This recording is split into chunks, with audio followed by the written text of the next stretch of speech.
all alive. Of the freedom of speech. Somewhere I read of the freedom of press. Somewhere I read that the greatness of America is the right to protest far right. How can I pledge allegiance to a country built on lies? Or raise my children to believe they're equal in its eyes?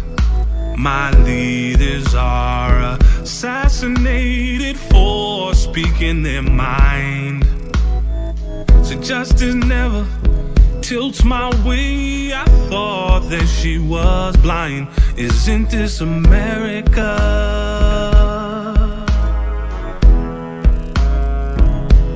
Or is this America all a lie? Well, I don't know what will happen now. We've got some difficult days ahead. But it really doesn't matter with me now, because I've been to the mountaintop. Good day. I am Denise DePina Reed, of At the Round Table with Mamlil, a Massachusetts Association Minority Law Enforcement Officers Incorporated broadcast. And we greatly appreciate our sponsors: John B. Cruz Construction Company, 1 John Elliott Square, Roxbury, Massachusetts, third-generation family-owned, founded in 1948, to provide superior customer service and a quality product for its clients and tenants. Everyone's going green, and you should too. That's the law offices of Donald E. Green, located in the heart of Roxbury at 2235 Washington Street in Dudley Square, soon to be called Nubian Square, 617-442-0050, and also 500 North Main Street, Unit B, Randolph, Massachusetts, 02386. Last but not least, our newest sponsor, Residential Mortgages Services, will guide you home. 91 Franklin Street, Boston, Massachusetts, 02110. Contact Senior Loan Officer Cora Holbrook at 781-664-6200. That's Cora.Holbrook at rmsmortgage.com. Without their sponsorship, this broadcast would not be possible. Thank you and have a great day.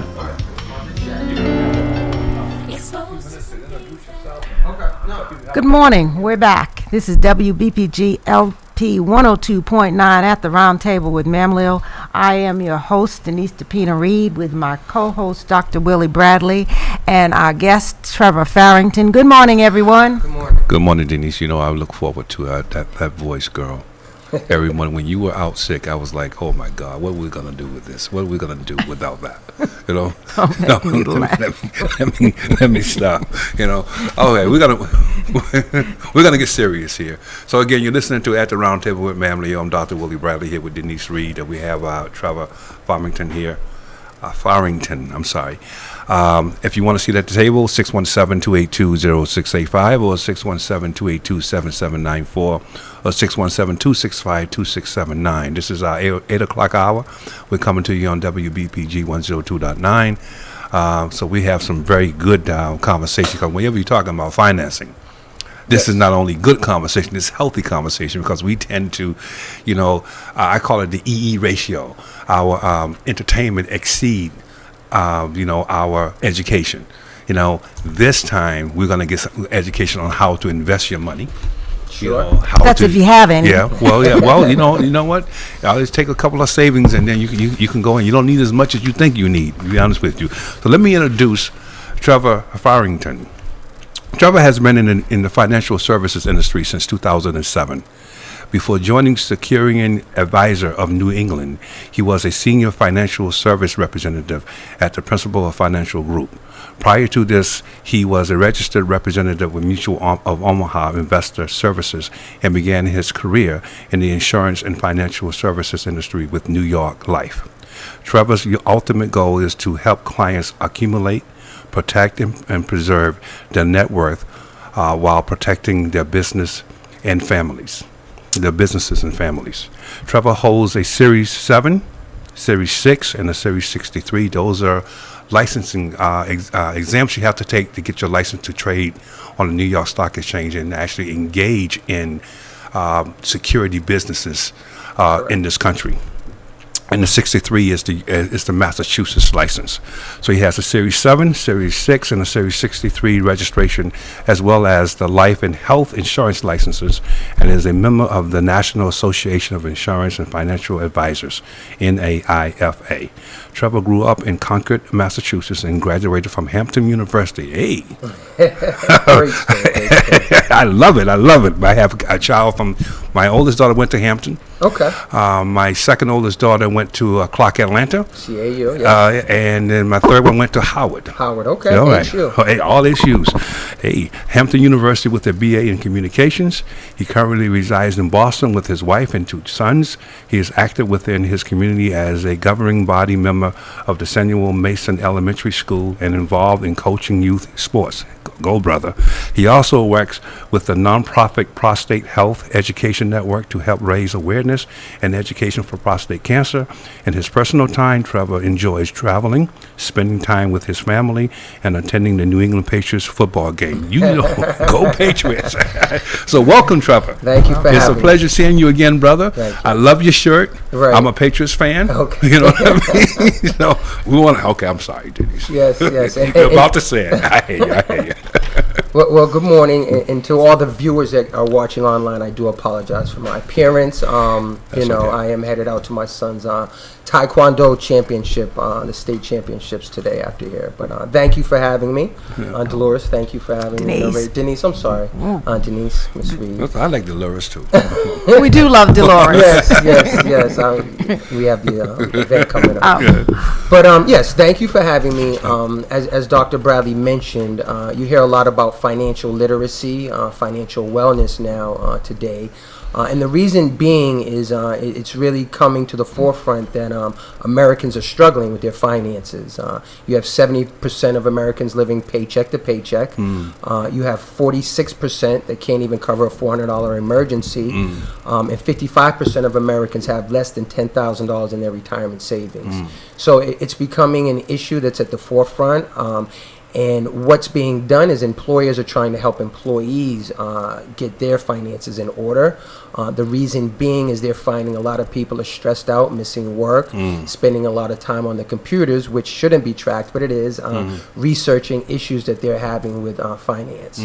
So a lot of companies now are bringing in programs to the workplace to educate their employees and make them feel better about what they're doing, how they're doing, what they can do to better their situations. Okay. So, here's the thing. The Globe did a investigative spotlight article where a lot of people were just blown away by the fact that African Americans' net wealth was no more than $8. So when you start talking about a financial advisor, people just say, absolutely not. I don't even have the money. Right. I don't have 5 cents to go across the street. So I'm going to ask you, what are some of the things that, if you were to even think about talking to a financial advisor, what are some of the things that you can talk to him about? I mean, and could you even afford to actually talk to a financial advisor? Absolutely. Good question. First of all, it's twofold. A financial advisor, such as myself, they can choose to charge a fee for consultation services, or they can do it just as an education, sit down with people and educate them. Yes, we come across that with a lot of people, they don't have money. And I always tell people doing something is better than doing nothing. So when you look at finance, you look at it just as simple as a house, okay? You can't get to the top of the house without getting the foundation put in place. Every foundation of a house is so that the house can grow. So in finance, when you look at the foundation, putting that in place is relatively cheap. What is the foundation of finances? One, you want to protect your income. So say you're only making $8 or $10. What happens when you cannot make that $8 or $10? Bills are still going to accumulate and expenses still have to get paid. So that is one thing that you always want to look to protect is your income.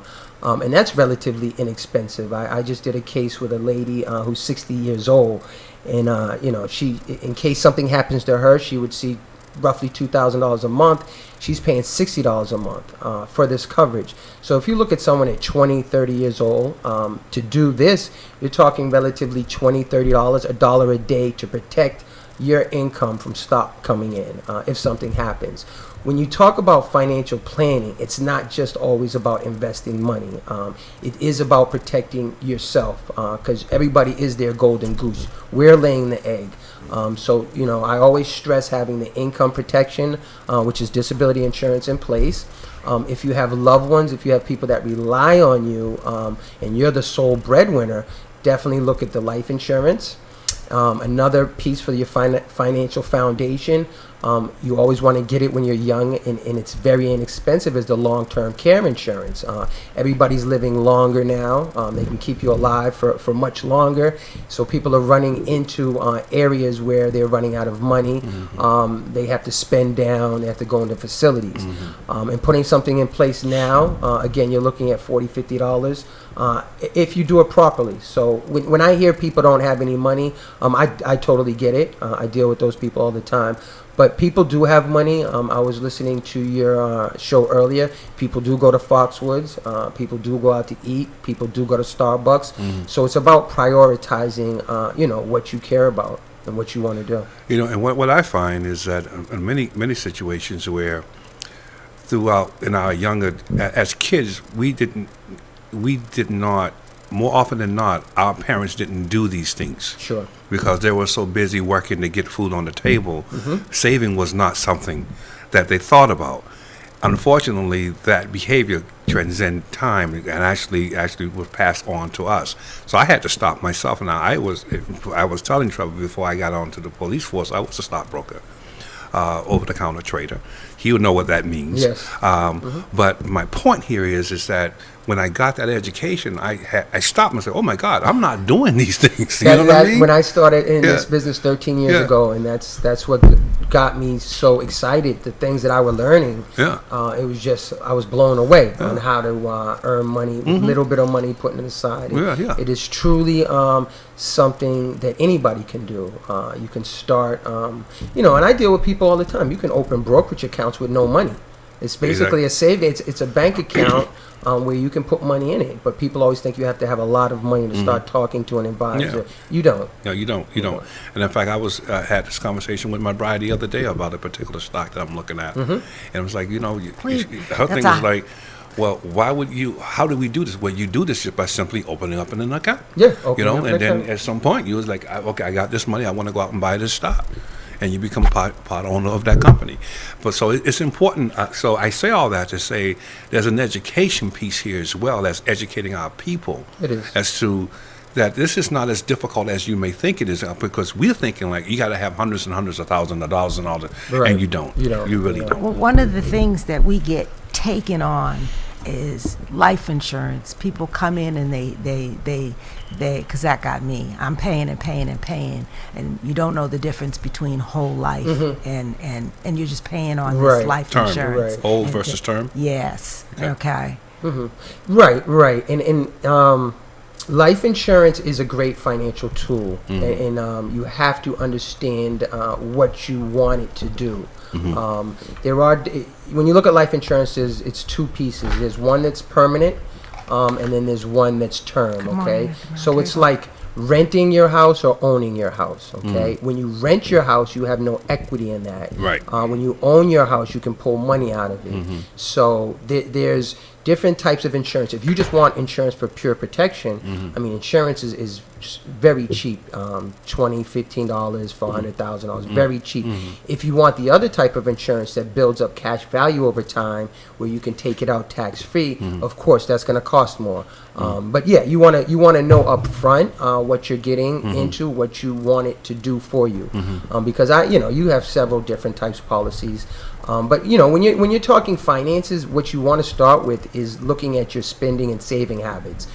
Just knowing how much what you earn and things along those lines isn't enough anymore, because you do want to set up an emergency savings before you get into certain products. You want to look at your short and your long-term goals. If you have children, college planning is going to be something you want to look at.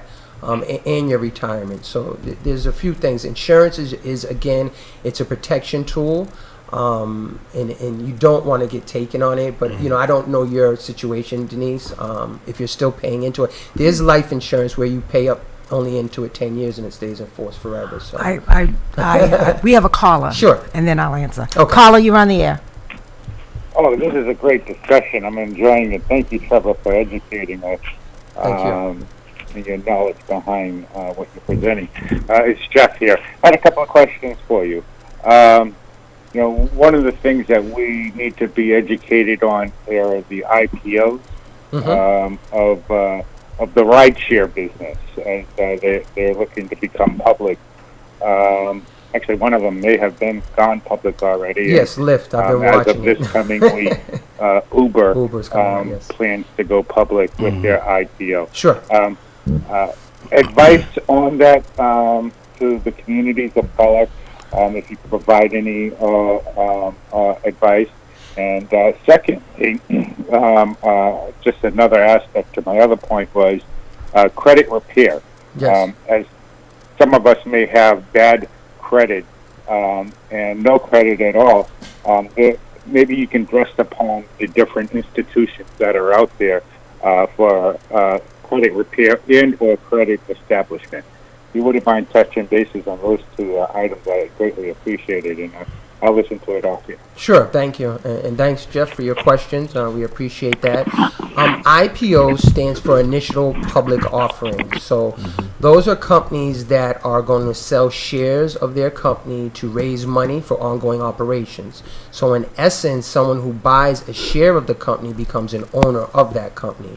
Jeff was speaking about, and everybody probably knows of Lyft and Uber, the ride-sharing service. So what Lyft did is they issued shares to the public to become owners of the company. I think they started roughly around $80 per share.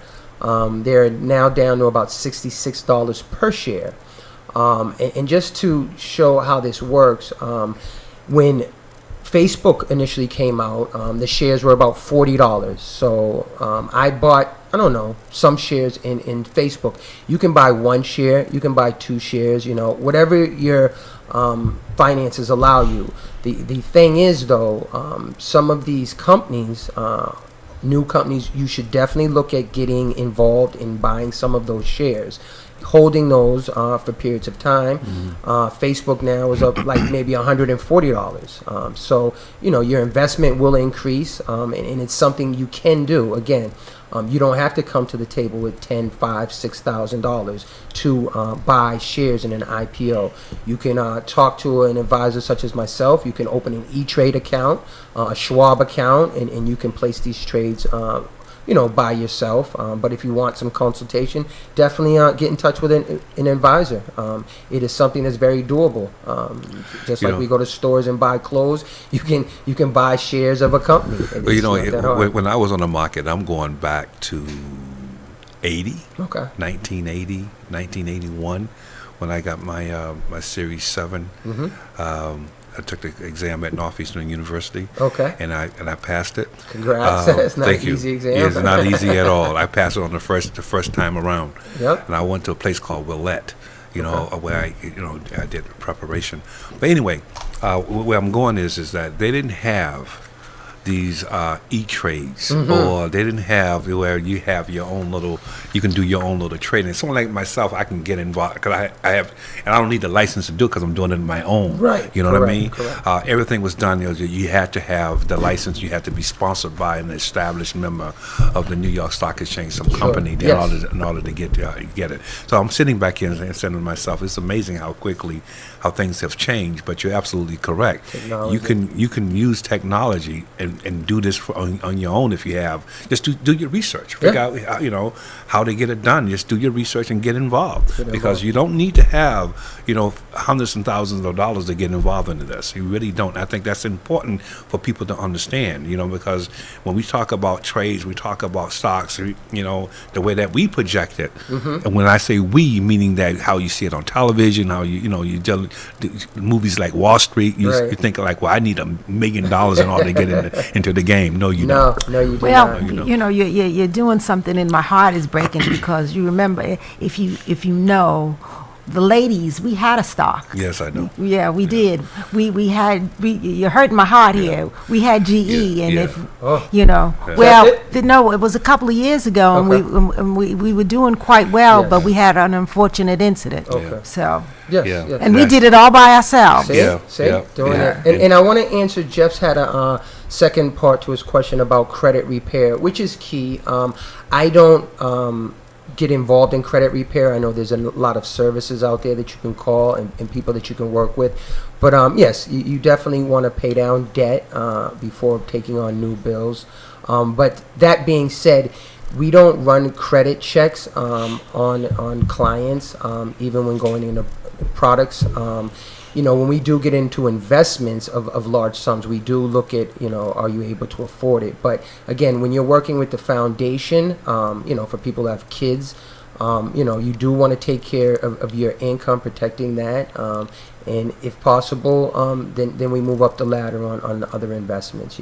Credit, you want to take that seriously. You want to have savings, and then start looking at, going up the ladder. So, getting back to that, like I said, right now, with the Trump in office, he's taking care of people not having money. That's the best way I can say that. There was a time when most of us were getting a modest refund. Correct. Okay, and with that, I'll speak for myself. With that, my modest income, I was able to get that and my tax refund and do a little things around the house and put a little, I called it sock money aside. Yes. Well, this year, there was none of that. Right. I didn't wind up paying the government, but there was... Good. That's very good. that little refund was... I put it in the bank. It was so modest that I put it in the bank. Okay. But I was fortunate. I know most people are paying out the nose, and others got nothing. So what do you do now? Okay. There's nothing to deduct. Okay. There's nothing. And so my children are grown. Right. Okay. And so I'm looking at my grandkids. I have barely enough to put away for them. Right. I mean, just to give them something, because like you said, our parents, we were lucky if our parents left us anything. And I'm looking at, we're going to have to leave them. Right. I mean, it's that's what we do. Well, one of the things I would say, and I don't want to jump in real quickly. No, I'm sure. over 60. It's not going to stay long. I got to get it out. One of the things that I would say is that even if you make a certain amount of money under today's tax structure, what this guy just put in place, you still can't deduct people that you're responsible for. My wife and I went to the tax attorney and a tax accountant. I cried when you told me. He was like, Willie, you got to do something here, because you have you have a child that you have a dependent, but you can't deduct her. All your deductions are gone. Why? Because of the amount of money that you made. Once you get to a certain financial level, all that goes away. They don't tell you that. They don't tell you that when they're actually talking about this new tax structure. Right. Unfortunately, you hear that at the wrong time when you arrive and you're sitting before someone who's doing your taxes, or when you're doing your taxes, and it's like, oh my God, all the deductions, all my work deductions, all the things that I have to, all the expenses that I incur over the year to make money, I can no longer deduct that money. Right. So how do you? Where's the college planning? Okay, I mean, I'm already retired, so I feel bad for someone trying to get ready to retire. Right. Well, one, I'm gonna get to the tax questions. As Dr. Bradley mentioned, you have to sit down with a competent tax accountant or a CPA. the tax laws have changed, and they have changed for the wealthy. I get that because I pay taxes back. So So do I. So do I. And I was listening to your situation, and what you have to do is create some type of losses that you can claim. Yep. So, and what they use for that now is called the direct partnership program, where you have assets and you can set that off. But there are programs for that. Again, you have to talk to individuals about that. Denise, in terms of college planning, what's floated out there is a lot you hear about is the 529 plans. Also for young grandkids, you can open up the Roth IRAs. You can open that up for children. And again, those are accounts where there's no minimum, there's no maximum that you can put in there. So you can put in money as you feel fit, as you have it. So there are products, are ways to save out there. You just really have to come up with a plan and stay the course. There's not a lot of free money out here anymore. It's harder to come by, and that's just with the whole world changing. A lot of different factors, what we call systematic factors, beyond our control. Whether it's legislation factors, it's things that we can't control, but you have to prepare for them, and you have to diversify in a way that when they do happen, one is down, one can be up, if that makes sense. I hear you. It is really challenging. Again, when I did my taxes, I just walked away and said, and God has blessed me. I'm doing well. Correct. Yes. I'm doing well. But if someone in my wife and I financial position are struggling or is struggling, can you imagine what other people are going through who are not as fortunate? And I'd like to commend you on doing your taxes. I file an extension every year. I haven't paid taxes. I mean, I pay taxes. I'm up to date, but I know I'm not getting money back, so I extend that. One of the other things I think people need to understand is that with the recent financial or economical downtrend in America or throughout the world, the IRS has this vehicle that you can pay back monthly. You can pay your taxes monthly. Sure. You don't have to give them one lump sum. Sure. You can make this arrangement where you can actually pay back. You can kind of give them, this is what I can do, without breaking myself, and without the one broken, I can pay you back monthly X amount of money a month. So within 10 months or a year, I have all of my taxes done. Right, and that's important for listeners. Don't think you can outrun the IRS on tax bills. It just creates a bigger mess. I always tell people they gave you your social security number, so don't think they can't track you down. Yeah, I know who you are. I know this gentleman who got his wages garnished, and I always knew what it meant, but I didn't really know what it meant. And to have somebody take just about all of your money, for X amount of years, it was just like, oh my God. He said they barely gave me enough to live on. You're right, and all these, people don't want to talk to them. They're human. They'll work with you, but and then what does that lead to? People say, well, why am I working? Then they end up quitting the job because they don't want to pay the IRS. That won't solve the problem. That won't solve the problem. Because now you're going to try to take yourself off the books, and then that creates a worse situation. No, he tried to be cute. Yes. And they showed him they were cuter. And the person said, he said to me, he said, you know what? He said, nobody is oilier than the IRS. He said, we're Crisco and then some. Yes, it's the truth. I mean, it's a monster that you have to deal with. And for 7 years, they had his check. That's and it real. was like, that was more than real. And I was like, oh my God. He said, I barely had enough to live on. And it was like, he said, they took my check and I tried to get another job and they took that too. Yes. Yeah. I'm not gonna And I was understand.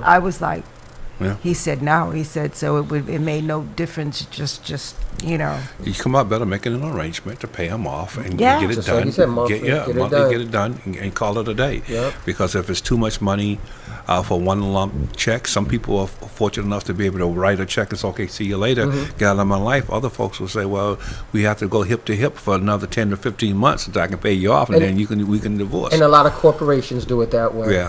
yeah, exactly. They don't do it all lump sum, Exactly, you know, exactly. but they'll do it a little Yep, bit. yep. Yeah, and you know, when you're looking at your financial situation, you just want to identify your goals. You know, what's important to you and your family.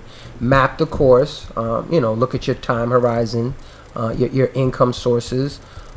Put the pieces together. You know, implement them, and then begin the journey. And that's what you want to do. And there's going to be speed bumps along the way. I know that. I mean, I have a 10-year-old and a 16-year-old, braces, speed bumps. You know, it's always a speed bump. So when you're raising kids, there's always It's something going on. And you know what I love is I always tell people I'm at home and I'm still spending money. I'm doing absolutely nothing and spending money with kids. Yeah. But they're a great joy. Yeah, yeah. They're a great It joy. is. You know, but you know, the thing is that you can't have more of appreciation and love for your money than you have for your kids. You cannot. You know, because when that happens, you tend to not do the things that you need to get done as a parent. Right. So I do. I feel you, brother. I mean, I have 5. You know what? Oh, and the yes. I don't know how you older did they it. get, The more expensive The they more get. they- You say more it. expensive- Yes, more yes, expensive. Please say that. Yeah. So once someone comes and they see you and they sit down with you, do you put together a plan for their finances? I mean, do you actually sit down and help them with a budget and get things moving along with them, or do you help them create a budget in which they can get to saving and putting away money and even maybe get to an IRA? I mean, Sure. do you do that? Yes, we do that. The quick answer is yes. And we have some booklets that help people budget their monthly income over 6 months. It shows them where this money's going and how to save. It's like 15, 50, 35 percentages, you know, paying yourself, paying the essentials and some entertainment. But they're Entertainment's in the budget? entertainment is in the budget. You know, we are Americans, we're people. But in terms of working with myself, there's different ways you can work with me. Transaction is based on current needs, which typically involves a product. You know, I'll recommend a product, and it's meeting a current need. A financial plan, and you meet maybe once per year for the review when you're dealing with a transactional type of process. A financial planner works with you to develop a comprehensive financial plan, which would define your goals. It provides the strategies for achieving them, and with that type of plan, you meet 2 to 4 times during the first year. So, you know, it depends on what the person wants to do. Transaction business, there is no fee involved with the advisor. You're just paying for the product that you're using to fit a current need. A financial plan is a one-time fee, and I have discretion on what I can charge my clients for that. There is a minimum. There is a average in the industry, but you know, we typically give deep discounts because we're heavily engaged in the community. You know, we're doing a lot of seminars for free in big hospitals throughout New England, towns that have a lot of employees. We're doing a budgeting seminar for nurses of a big hospital here in Boston. I don't want to say the hospital, but yes, that's the first. You know, we're doing the budgeting. Then we're doing saving, planning for large purchases. So there is a process, and I can help with that. And the booklet it's like 3 or 4 pages, and all you have to do is record your spending, and it'll highlight where your money's going, and then you know you can review it. And it's not, again, this is not rocket science, as Dr. Bradley knows.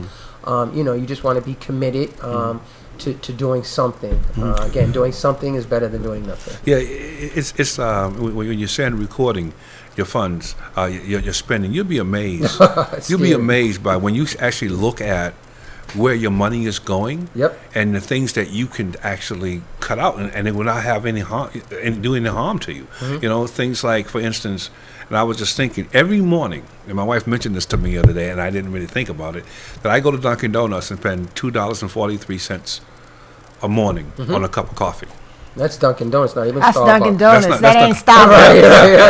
That ain't Starbucks. Well, that's rocket fuel. I don't deal with that. I don't deal with But that. if you look at those numbers, But you look at those numbers, Right. Look at those numbers, and look at those numbers over a long period of time, As over a- a year or as 2 years. opposed to Yeah, making 10, that coffee 40. and putting it in a thermos. Well, Okay. $500 a year on which is coffee. which is what my wife said. My wife goes, you know, she says, I'm gonna buy you a correct coffee Keurig. maker, Keurig, whatever they call it. Yep. And I'm gonna buy you some coffee, some Dunkin' Donuts, you know, hazelnut coffee. Yep. And you brew that stuff, you know, and save $500-600 a year. And it's funny that you said that because I had a lively conversation with my wife.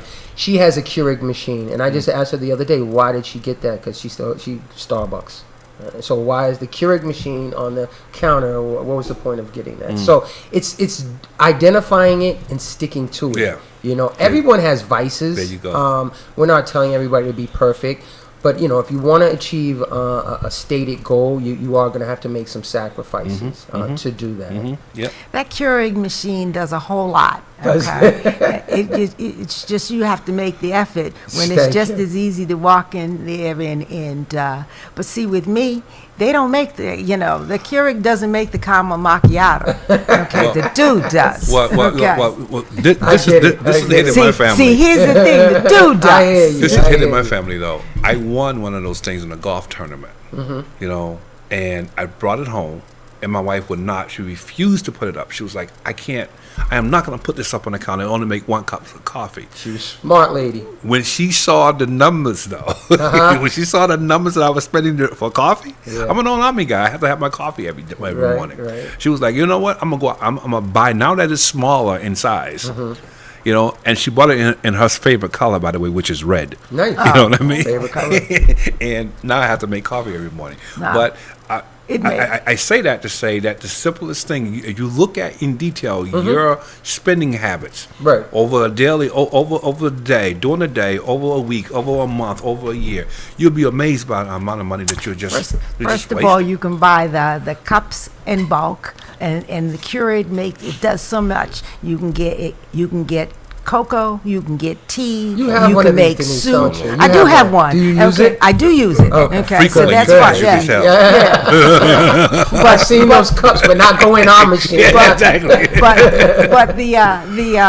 like I said, the one coffee that I like, it does not make, and so the caramel dude, market. you gotta go see the Gotta dude. go see him. But I make my green tea. Oh, Lord. Yep. No, I'm gonna have my wife talk to Denise so she can get on the fast track. Oh, I Lord. like that. Here we go. Here we go. I'm making my green tea.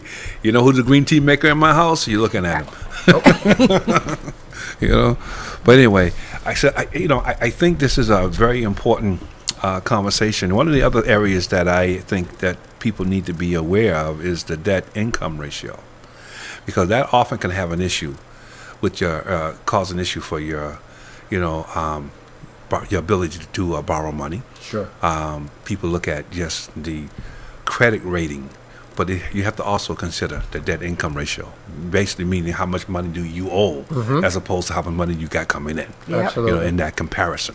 And I think people lose sight of that because when they go in and people say, well, you owe a little bit too much, we can't give you this loan. But my credit rating is up here. Well, that's good. We'll keep it there. Keep paying those bills. Keep on paying time. those bills on time. But it credit rating doesn't relate to or doesn't measure your debt income ratio. But that paying bills on time, that's a problem for us. For us. It is, and when I was young, I can relate to.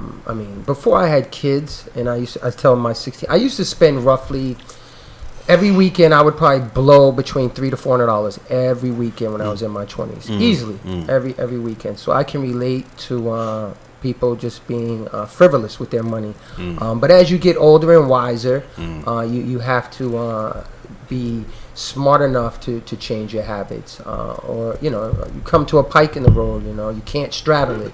You either gonna have to go left or right. It really doesn't work if you try to straddle it. Well, the other thing too is, and I've talked to my loved one about this, is that is eating your seed. Money, in my opinion, is tantamount to me eating my seed and not being able to plant that seed through investing, Right. so that my future generation that's stemming from me and my loved ones can benefit from the things that that I have left them, that my parents could not afford to leave me.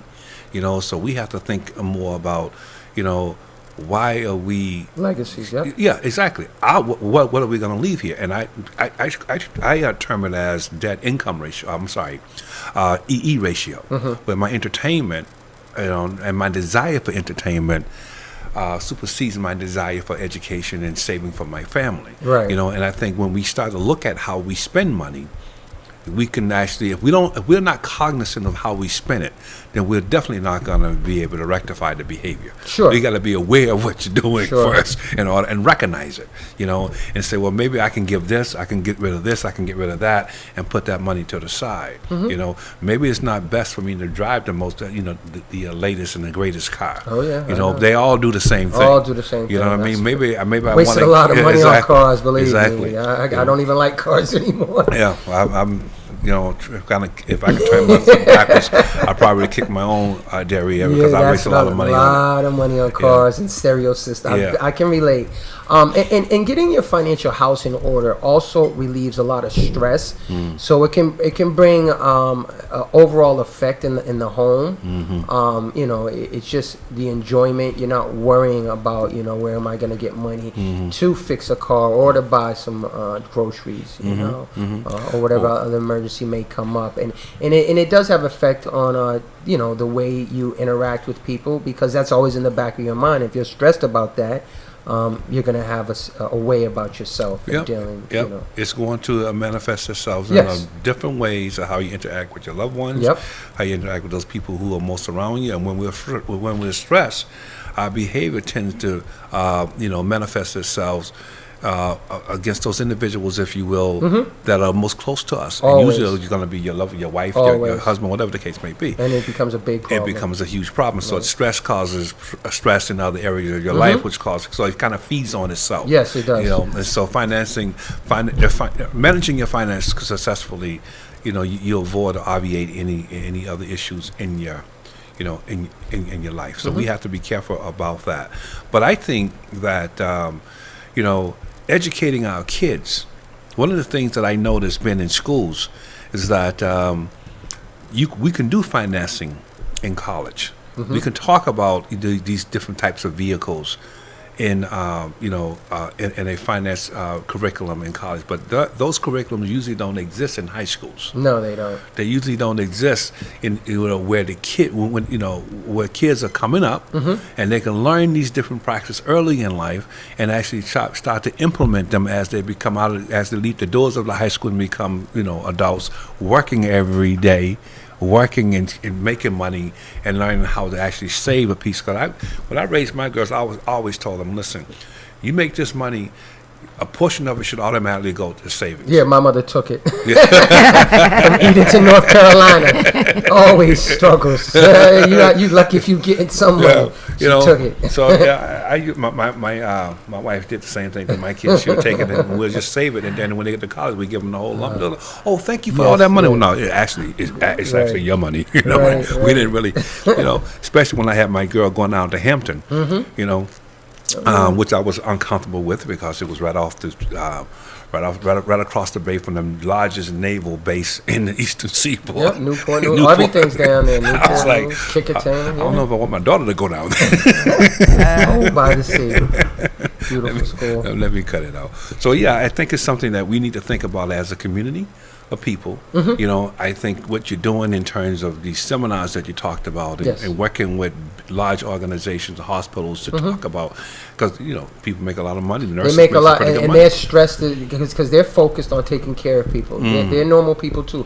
everybody is focused on what they're doing. So, when you're sick, you don't go see the mechanic. You go see a doctor. If your tooth hurt, you go see a dentist. You don't go see the mechanic.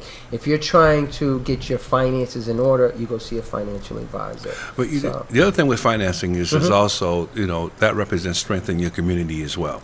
One of the things that I would like to, put out there is that perhaps that's something you can do seminars for police officers. Yes, sure. Come up to Mamleo and talk to our membership about how do you build wealth. Absolutely. How do you spend it? Because our police officers are doing quite well for themselves. They are. They are. And some of them are my clients. Yeah. I've spoken at Mamleo a couple of times, and I'll be, I believe, back in June, I was told. Okay. And congratulations with all the great things Mamleo's doing. Yeah, thank you. Thank guys you. are doing great. 'Cause that is something that we could do continuously as officers become, as new folks, as folks come on the force, Right, become new officers to understand. When you're doing these details and there's overtime and there's court time. Yep. This is how you need to manage your money so that you can build that wealth, Right. and so that this position can go into greater things for you, both around how you acquire real estate, how you do all other types of investing, and so you can make sure that if you should happen to get in a situation where you can no longer do those type of things to earn extra money, then you got money working for you, because money doesn't sleep. No. We have to sleep, Right. but money is continuously working. For us. So we need to make sure that we're putting that money into the right vehicles that will actually produce even more funds. We call that interest. Yes, compounding interest. Yeah, exactly. It's a So big thing. they need to understand how that works. Yeah, no, Mamleo is a great organization. I think that is why it's timed for June. I guess your new cadets are coming out, and that's how they wanted to do it. But Well, what I'm going to do? I'm going to see if I can kind of carefully suggest to my wife, who's a police officer, that she attend that particular session. Yes, always invite spouses. We Exactly, where we work, Yeah. with people, we always ask them to bring their spouses, because it's good if both hear it. Yeah, It is. It's good. Okay, do we have anything else, Denise? Not really. I think you've identified everything. Yes. So Trevor, listen, we have sat here and we talked about a lot of things, man, around financing, and you're good. Thank you. I do appreciate you spending your time bringing this to this platform so our community can hear it. So, but if I'm out there listening to this and I'm like, I want to talk to this dude, how do I get in touch with you? Sure. I can give my number. I can be reached 617-407-2684. Again, I can give the telephone number to reach Trevor Farrington is 617-407-2684. I'm also on LinkedIn, so you can search for me on LinkedIn under Trevor, Trevor. Farrington is Farrington. Or my email is my first name, Trevor Farrington, the number 9 at gmail.com. So Trevor Farrington, the number 9 at gmail.com. And yeah, if you have a question, give me a call. I live in the community. I'm here. We work with the schools as well. Again, doing something is better than doing nothing, and I'm more than willing to help you and give you advice. And I think, I'm sitting, as you were speaking, I'm saying to myself, it's one thing to have the individual, but a small business, that will have, in the community just gearing up. And, businesses, you have these cycles where you have a lot of money coming in, and then you have these down cycles. Yes. Having an investment, plan to cover you may be a good thing as well. So if you own a small business, maybe you want to reach out. Yes, absolutely. And that's key. We have products that cover all of businesses' expenses. If somebody becomes sick or unable, they'll meet the payroll and the overhead. So, Now, absolutely. That's and they may not even know about that. I was shocked when I learned about that. It's called business overhead expense. So if you're a business owner and for some reason, you became sick or disabled, and, you're not able to meet the needs of the business, it's covered. And that's important as we, when I talked to my clients years ago, one of the things I talked about is the possibility. We hope that this doesn't happen. But you know what I mean? But The hope it does. factor, yes, But yeah. if it does, you need to be able to have something to fall back on. Right, You know, right. so if you should happen, you're feeling good today. Yep. But tomorrow is not promised to anyone. That's an excellent point, and I teach that to my 16-year-old.